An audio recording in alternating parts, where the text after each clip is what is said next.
Have you ever seen this fruit before?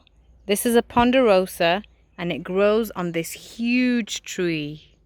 The Ponderosa fruit is a hybrid of a lemon and a pomelo.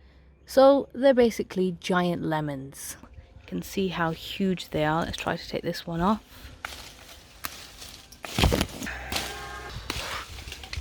Wow. They used to be called the American Wonder because they grow in California and Texas and Florida. But this region, the subcontinent, doesn't get enough credit for growing these. You won't find that on Google. I use this as I would a normal lemon. Here in Pakistan, they chop these up and pickle them, and they will last all year round.